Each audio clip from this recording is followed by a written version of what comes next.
Location scouting. Yeah, we'll be talking about that.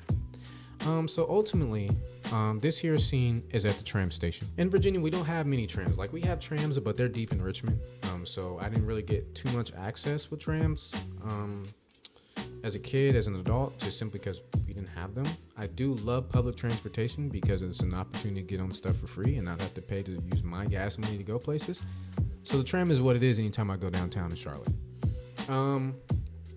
So what I ultimately want to do with the tram scene, I have a superhero concept that I'm coming up with that I really, really love, and I feel like, where can I fit this particular production into, right? What time period in this whole entire series? What can I do with it? So ultimately, I'm like, okay, cool. We're towards the end of the series is where I'm thinking, where it's like an introduction to what's going on, but it doesn't give away too much, right? So I gave you little Easter eggs on the documents that I even submitted on the stuff that I edited. There's different things throughout that you're not going to know, until you actually know it, right? And I love doing that type of storytelling. I like to tease motherfuckers.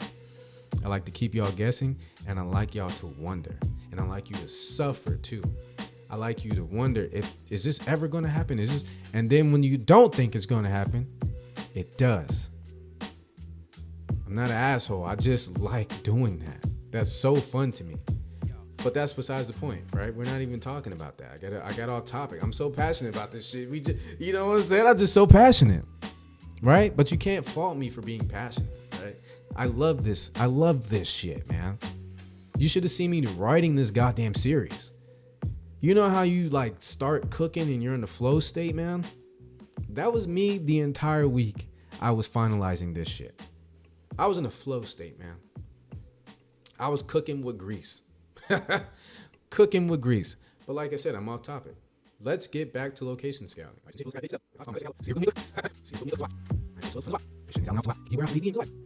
Now to me with this short, what I wanted to do with the tram here was kind of execute something that seemed kind of urgent, but it also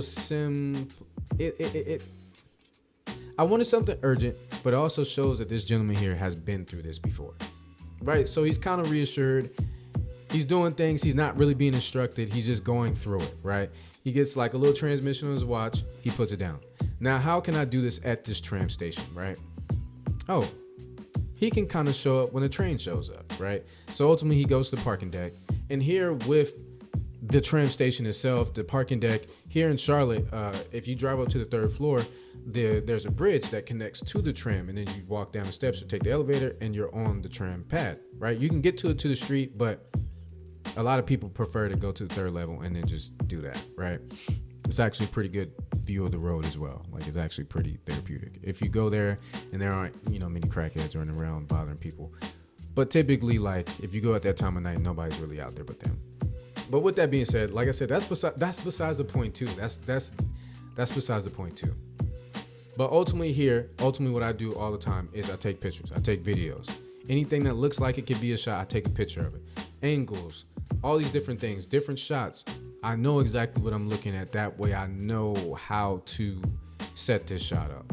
And that comes into play a little bit later. We'll get to that.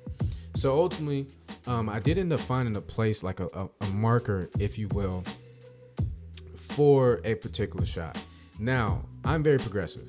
Free Palestine, free Congo, free everybody that's not supposed to be enslaved. So yeah, and nobody's supposed to be enslaved. Let's make that clear. Now, with that being said, I found a marker here that says Free Palestine. It's a sticker, like a pretty big sticker. Took a picture of it, just like, oh, I want to get a shot here, right, when I come back.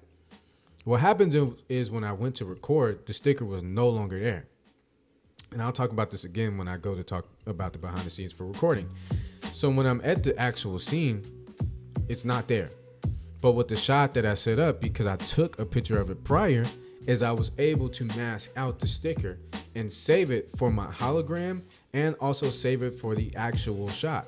But this is why you take pictures of stuff that you find interesting and try to get it head on or something like that. That way, like if you need it for a particular shot, you can adjust it in After Effects. If you have Adobe Suite, I'm pretty sure you can find something else to put that image in there, like a Photoshop or the video editing software you use. Something that you can use to crop out the image and then put it on something and adjust the settings, right?